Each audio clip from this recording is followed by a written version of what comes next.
Let's talk about Meister Eckhart's Latin Sermon number 1. Now, this piece has never been translated into English before, and I have an audiobook of the first draft of a translation of that for you as well. And you may be surprised when you first encounter this because it's a collection of notes. It's not a fully developed sermon. It's not something that someone took down from listening to him. It's a collection of notes that Eckhart wrote to himself. That is also kind of interesting. And so it's, in addition, very dense. So let's dive in and take a look at some of the details. I think this will make a lot more sense once you see what it is that he's talking about. He begins in saying, "The love of God has been poured out, etc., through the indwelling Spirit." Okay, so it's been poured out, and then the etc. presumably refers to, okay, Eckhart, go ahead and explain the metaphysics of flow, the emanation from God, and how it is that the love of God overboils, it boils over, ebullitio, from the divine ground into the world, and in creating the world, speaking the divine word, the only activity that God can perform, which is himself, etc., etc. And so you see, I did the same thing. So I did exactly the same thing in describing this that he did to himself with the notes. It's the same idea. It's the same stuff over and over again. And so when we see this, it's not some great mystery, what's hiding behind the etc. It's what's in a lot of his other works. So the love of God has been poured out. It flows out of God through this boiling over by way of the indwelling Spirit. And so the Spirit within, the Holy Spirit, and then the indwelling. So to indwell is also, this is the same metaphor that we get of rest, to remain, to stay, to rest. And so the divine ground is the place of silence and rest, complete in utter unity and stillness. And it is there out of which the love pours into creation, into the world. And so this is by way of the medium and the intercessor, the one who takes it to the world, the indwelling Spirit. Okay, so say here that the Holy Spirit is more immediate to the soul than the soul is to herself. Okay, well, this is something where you got that little piece in brackets, than the soul is to itself. We know that this is what Eckhart is going to say, and that the Holy Spirit is immediate to the soul. That's the piece that we have to focus on. So if it's immediate, that means it is without mediation. So there is no separation. It is bonded there, unified with, without any separation to the soul. And so the Holy Spirit there is one with the soul in the divine ground. And so in the ground of the soul, the ground of the Godhead, from which the Spirit pours out, there is immediacy without a middle. And he's famous for this as well in the German, the ohne Mittel passages. So he goes on, give the example about light and color. Okay, if you don't know what he's talking about, that's going to seem totally random. But these are, in fact, common examples. And what he probably has in mind here with light is the idea of, he uses the metaphor of the sun, that the sun gives out its light, but yet the things that are lit by the sun do not affect the sun. So just because something gets lit by the sun, gets warmed by the sun, has the possibility of life because of the life-giving properties of the sun, that doesn't affect the sun at all. The sun gives these things immediately. Eckhart thought of this as being instantaneously. In other words, there's no speed of light or anything happening here. I mean, as far as he was concerned and anybody could tell, the sun just lit things immediately. As soon as you see the sun, everything is lit. And so, I think we can give him a pass on some of the physics of that, and it doesn't matter for the metaphor. The point is that things are affected without affecting the sun. And so we can receive the radiance and love and all that is from God without affecting God, because God ultimately cannot change. And so that's what's going on with the example of light. The example of color is probably the standard example for Aristotle, and the idea that the eye perceives color precisely because the eye does not have color. So we can't say that the aspect of vision, in other words, the capability of being able to see itself, is colorless. It does not have color, and because it does not have color, it can receive color. And so Aristotle thought this way, and Eckhart adopted this, and it's very useful in terms of thinking about the human mind.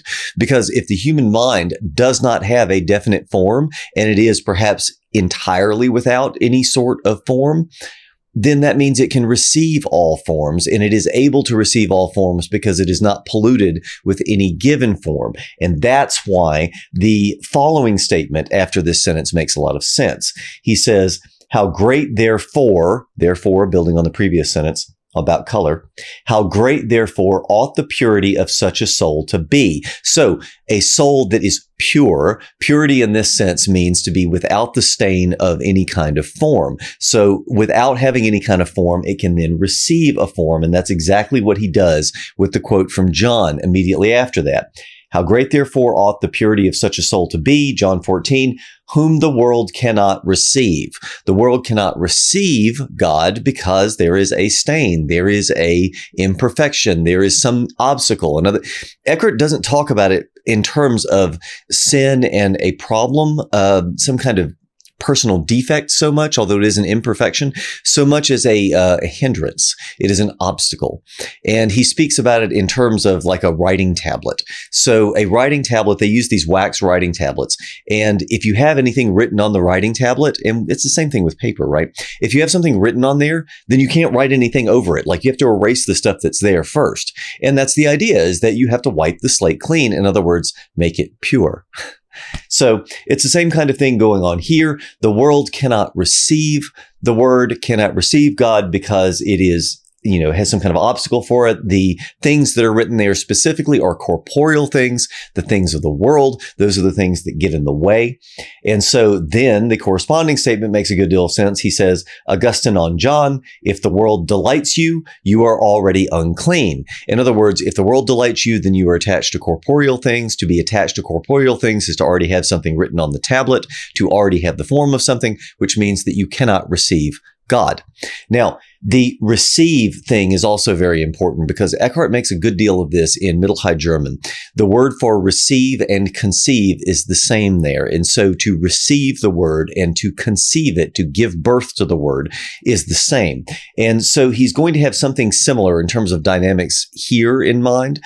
But also, perhaps more directly, what we get in Sermon 24, Part 2, for example, where he talks about capax Dei. Capax refers to the capacity for, the ability for us to receive God. So capax Dei is the ability for us to receive God. And he uses this in a fascinating way in commenting on Plato's argument for the immortality of the soul, in saying that this is one way of conceiving the immortality of the soul and arguing for it, is that it has a capax Dei, because obviously something that is ephemeral and dying cannot have a capax Dei because it could not receive God. How could something that is eternal receive, et cetera, et cetera. So, see, I did the same thing again. So it's a very natural sort of trope, I think, for him. So anyway, that's what's happening there. And then he continues, and below, if you were clean, you would not remain in the world. So to remain, again, this is the metaphorics of rest. So to rest is to stay in something, and that is ultimately the idea, is to approach the still point. The still point is the hinge, with the hinge metaphor and on detachment. It is the point of no motion, the point of divine unity. And so this is the ground of the Godhead. And so to remain, then, this is what he has in mind, is where we live, where it is that we are. And so this metaphor of place has to do specifically with the metaphor of rest. And so then he says, therefore, the Holy Spirit lifts up the soul above the world. And so the Holy Spirit is what carries us, being a mechanism of grace. So it lifts us up above the world. In other words, this is this down is good, down is bad, up is good sort of metaphorics in his hierarchy, just as Plato articulated. And to lift the soul above the world then is to carry it beyond corporeal things and to have the soul's focus then be on God, contemplation of God, Aristotle's thought thinking itself, instead of the corporeal world and any delight in the world. So a lot going on in that paragraph, but I mean, obviously, right? These are notes for an entire sermon. So you've probably noticed that what I've given you basically is the same kind of thing. Okay. So he continues and says, the operation of heat extends only as far as that which is worthy of it. in whose power it acts. And so heat is one of the higher in terms of the elements because it is associated with fire. And so you have this kind of pecking order of the four elements. So the earth, air, fire, and water. And so you've got earth and then air, fire, and then ether. Sorry, I skipped water in there. But fire is what is highest because anything that you set on fire, you may have noticed, as soon as you set it on fire, it immediately goes up. So wood is naturally tied to the earth and has a kind of earthly material character. But as soon as you set it on fire, then that releases it from that attachment to the earth and it immediately goes up. And in going up, it is going past the earth, the water, it is going through the air and up past the air into the heavens, in other words, into and closer to God. And so this is why in the ancient cosmology, fire was thought of as being this kind of outer shell, as if you had, the flat earth and then these kind of shells around the earth, beyond earth, water, and air, where you had this kind of shell and the little, holes in the shell revealed the outer ring of fire. And so fire was what ultimately was the material stuff of all the stars, which is convenient because it's not bad. And then we could see through those little holes in the shell all of the stars in the night sky. And so anyway, that's what's going on here.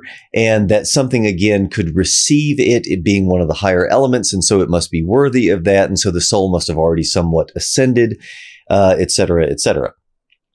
Okay.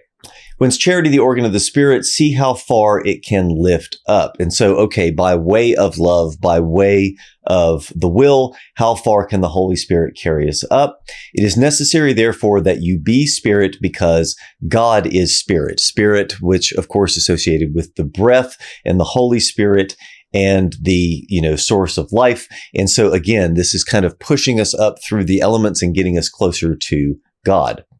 It is necessary that you be holy. Leviticus 11, be holy because I am holy. And so the emphasis on holiness and holiness in, especially the Middle High German, we have this associated with holiness and joy. And so to delight, the soul delights and revels, which is a very present moment, sort of here and now enjoyment. And I think I've mentioned the story before of the enjoyment of God and the man who was sitting quietly in the back pew and would stay there long after all the other parishioners had left. And then the priest approaches the man one day and says, you never say anything.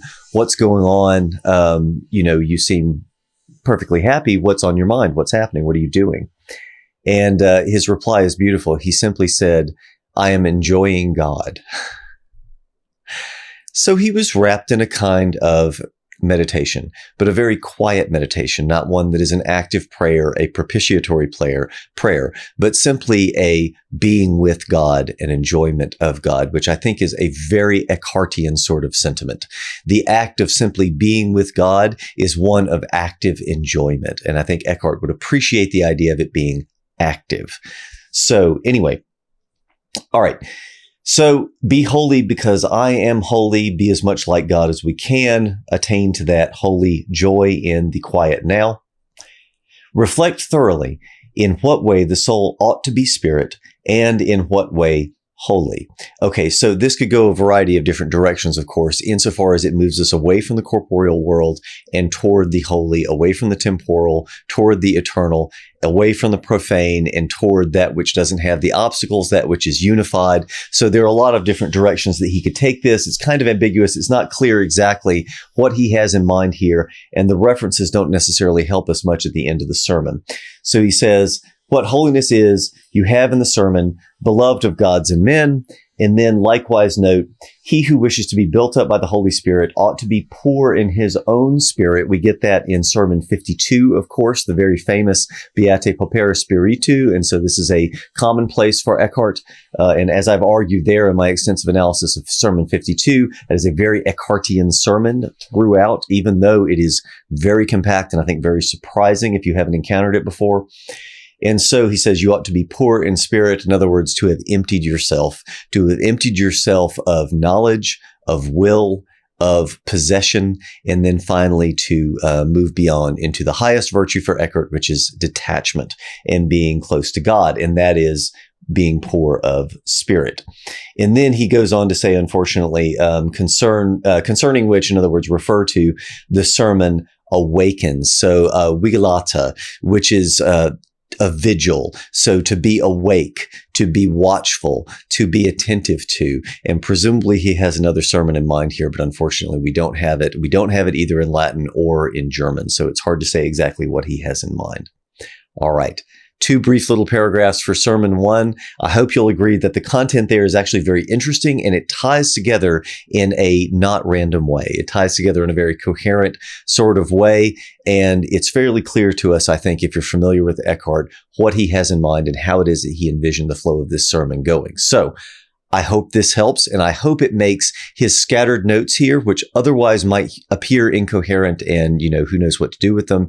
I hope that makes them more useful for you. So I hope it's good to think with. I hope it helps.